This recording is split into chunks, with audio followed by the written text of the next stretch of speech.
বন্ধুরা, বাগানে কিন্তু চন্দ্রমল্লিকা মোটামুটি শেষের দিকে। আর আমি যেখানে বসবাস করি সেখানে তো আরো তাড়াতাড়ি শেষ হবে, কারণ সেখানে কোনো রকম রোদ নেই, শুধুমাত্র ঠান্ডা ওয়েদার, আবহাওয়া চলছে, খুব বাজে অবস্থা। তো এই সময় কিন্তু চন্দ্রমল্লিকা মোটামুটি শেষের দিকে। তো চন্দ্রমল্লিকা এই শেষের দিকে আসলে আমাদের কি পরিচর্যা করতে হবে সেটা দেখার আগে আমরা একটু আমাদের ছাদ বাগানের ভিডিওগুলি দেখে নিই। তো ছাদ বাগানে চন্দ্রমল্লিকা কেমন হয়েছিল সেটা একটু আপনারা হয়তো দেখতে পাচ্ছেন। প্রথমে যে গাছগুলি দেখতে পাচ্ছেন এই গাছগুলিতে কিন্তু এখনো পর্যন্ত ফুল ফুটে রয়েছে।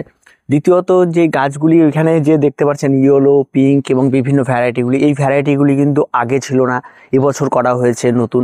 এবং এগুলি কিন্তু খুব ভালো গ্রোথের গাছ, এবং এই গাছগুলি দেখা যাচ্ছে এর উপর কাজ করলে আপনার পরিশ্রমটা বেশ সার্থক হবে। তার কারণ হচ্ছে এই সমস্ত গাছগুলি গ্রোথ রেট খুব ভালো, এবং এই সমস্ত গাছ খুব কম সময়ে প্রচুর পরিমাণে ফুল দেয়। আর এটা একটা বিষয় রয়েছে এই সমস্ত গাছের। আর তারপরে যে বিষয়টি রয়েছে, এখন কিন্তু আপনাকে এই ভ্যারাইটিগুলোকে চিনে রাখতে হবে, এবং প্রত্যেকটা ভ্যারাইটিগুলোতে আপনাকে নাম্বারিং করে রাখতে হবে যে কোন ভ্যারাইটিটা কি আছে। বা সেটা না জানলেও আপনাকে অন্তত আগামী সেশনে কোন কোন গাছগুলি করবেন, কোন কোন গাছের রেজাল্ট ভালো হলো, কোন কোন গাছগুলি বেশ ভালো কালারের, সেই সমস্ত গাছগুলিতে আপনারা একটা নাম্বারিং করে ফেলুন। আর এই নাম্বারিংগুলি করার পরে আপনাকে সেই গাছগুলিকে কিন্তু একদম আইডেন্টিফাই করে রাখতে হবে আগামী বছরের জন্য। তো এই এখন যেই সমস্ত কালারগুলি যে কালারটি এখন দেখতে পাচ্ছেন হোয়াইটের মধ্যে, এটাকে বলে মোদি 7। এবং এটাও আরেকটা টবে রয়েছে আমার, একটা যেটা দেখতে পাবেন হয়তো ইয়েলো এবং হোয়াইট দুটো একসঙ্গে। ঠিক আছে, এখানে দুটো চারা লাগানো ছিল। আসলে গাছগুলো তো একই রকম দেখতে, ঠিক বোঝা ওঠা যায়নি যে সেটা কোনটা কি কালার রয়েছে। আমি ভেবেছিলাম দুটোই হোয়াইট। তো যাই হোক, পরে একসঙ্গে যখন হয়েছে তখন দেখা গেছে একটা হোয়াইট একটা ইয়েলো। তো অত্যন্ত সুন্দর কালার, আর দেখতে কিন্তু সত্যি মন ভরে যায় এই সমস্ত মোদি 7-এর যে কালারগুলি। তবে এই গাছটির একটা বিশেষত্ব যেটা, এটা অনেক লেটে ফুল হয়। আর এই গাছে আরেকটা সমস্যা যেটা হচ্ছে, গাছটি অনেকটা বেশি লম্বাটে হয়, আর ফুল আসার পর ফুলের যে বৃন্তটি রয়েছে সেটা অনেকটা বাইরে বেরিয়ে এসে তারপরে গাছে ফুল হয়। এটা একটা ব্যাপার রয়েছে। আর ফুলটা অনেকটাই গোল দেখতে পাচ্ছেন, মৌচাক মাঝখানে, তার সাইড দিয়ে পাপড়ি, এবং ফুলের গঠনটা অত্যন্ত সুন্দর। আর ফুলটা দেখতে বেশ আকর্ষণীয় একটা ফুল। এটা হোয়াইট হয়, ইয়েলো হয়, আরও প্রচুর ভ্যারাইটির রয়েছে। আমার কাছে দুটো রয়েছে, ইয়েলো অ্যান্ড হোয়াইট। এবার তারপরে যে সমস্ত ইয়েলোগুলি দেখতে পাচ্ছেন, কিছু রয়েছে একদম পুরো ছোট বল, সেগুলো রয়েছে। কিছু ফুল শেষ হয়ে গেছে, কিছু ফুল মোটামুটি তোলা শুরু করে দিয়েছে মা পুজোর জন্য। তারপরে আরও কিছু কালার রয়েছে, কিছু যে কালার রয়েছে যেগুলি এখন হয়তো ফুটতে শুরু করেছে। ঠিক আছে, অনেক লেট ভ্যারাইটি রয়েছে, অনেক ফাস্ট ভ্যারাইটি রয়েছে। এই সমস্ত বিষয়গুলি কিন্তু আগামী সেশনে যেন একটা অত্যন্ত গুরুত্বপূর্ণ বিষয়। আগামী সেশনে যখন আপনারা কাজ করবেন সেই সময় কিন্তু অবশ্যই আপনার এই জিনিসটা জানা অত্যন্ত প্রয়োজন রয়েছে, যে আমি যে গাছগুলি করব সেগুলি যেন একই সেশনের হয়, একই সময়ে ফুল দেবে, এরকম একটা বিষয় একটা মাথায় রাখতে হবে। আর এইটাই কিন্তু একটা সময়, এখন কিন্তু আপনার বিভিন্ন নার্সারি হোক বা বিভিন্ন জায়গায় হোক, আপনারা এই সময় ছোট ছোট চন্দ্রমল্লিকা চারা ক্রয় করুন।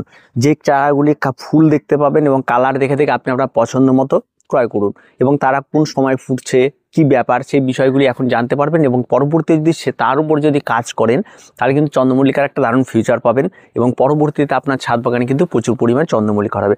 আর যারা বড় বড় বিশেষজ্ঞ যারা রয়েছে তারা কিন্তু এভাবে কিন্তু চন্দ্রমল্লিকাটা করে থাকে। তো আর চন্দ্রমল্লিকা নিয়ে দেরি করার কোনো প্রয়োজন নেই। আর আপনারা এখন চন্দ্রমল্লিকারগুলি দেখতেই পেলেন, এবং আগামী সেশনের জন্য কিন্তু এখন কিন্তু আপনাদের নাম্বারিংটা কিন্তু অবশ্যই করে রাখতে হবে। আর তার সঙ্গে সঙ্গে যে সমস্ত গাছগুলি ফুল শেষ হয়ে গেছে, এই সমস্ত গাছগুলি ফুল শেষ হয়ে গেছে, এই সমস্ত গাছ কিন্তু বাগানে থাকা কিন্তু যে কোনো মুহূর্তে কিন্তু বাগানে পুরো বাগান জুড়ে রোগ ধরে যেতে পারে। কারণ এই সমস্ত গাছে কিন্তু এই ফুলগুলি রয়েছে নষ্ট হয়ে গেছে, এই সমস্ত ফুল থেকে কিন্তু রোগ ছড়াবে। তার জন্য কিন্তু এখন এই সমস্ত গাছের যে সমস্ত ফুলগুলি রয়েছে এই ফুলগুলিকে কিন্তু কেটে বাদ দিয়ে দিতে হবে। তার প্রথম কারণ হচ্ছে এই সমস্ত ফুলগুলি কিন্তু একদম রাখা যাবে না, কারণ এই ফুলগুলি এখন পচবে এবং ফাঙ্গাল তৈরি করবে, আর যেটা খুব তাড়াতাড়ি বাগানের মধ্যে স্প্রেড করবে। তার জন্য এটা আগামী বছরের জন্য হয়তো সংরক্ষণ করতে হতে পারে, তার জন্য কিছু পদ্ধতি রয়েছে এবং সেটা আপনাদেরকে দেখিয়ে দিচ্ছি কি করতে হবে।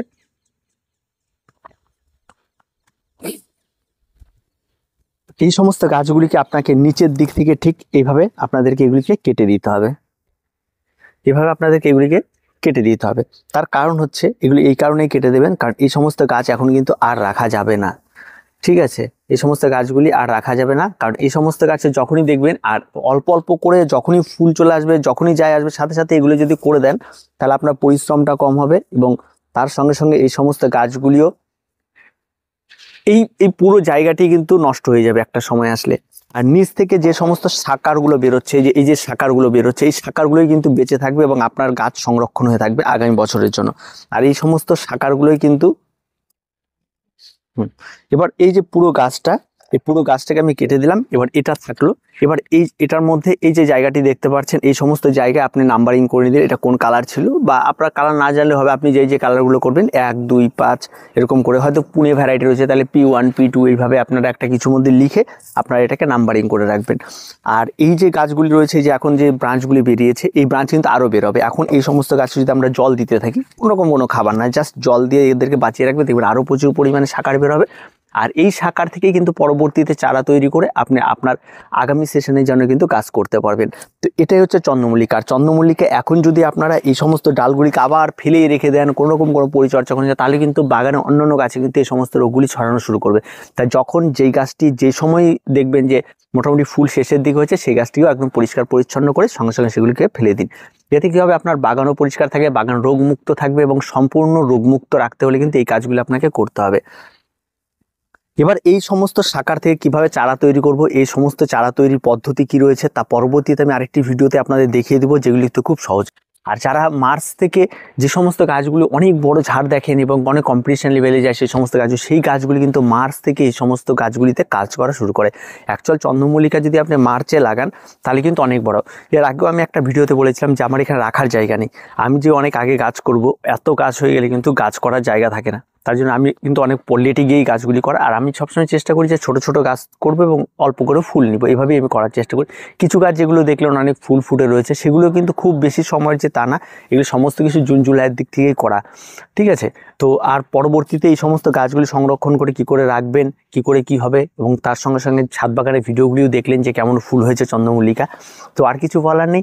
আর আপনারা এই কাজগুলি অবশ্যই করবেন, তাহলে দেখবেন আপনার গাছগুলি কিন্তু প্রত্যেকটা আইডেন্টিফাই হয়ে থাকবে, এবং আগামী সেশনের জন্য কিন্তু আপনার প্রত্যেকটা গুরুত্বপূর্ণ চন্দ্রমল্লিকা যে গাছ কালারগুলি, যে গাছগুলি আপনার অত্যন্ত ভালো লাগে, সেগুলি কিন্তু আপনি বাছাই করে রেখে দিতে পারবেন।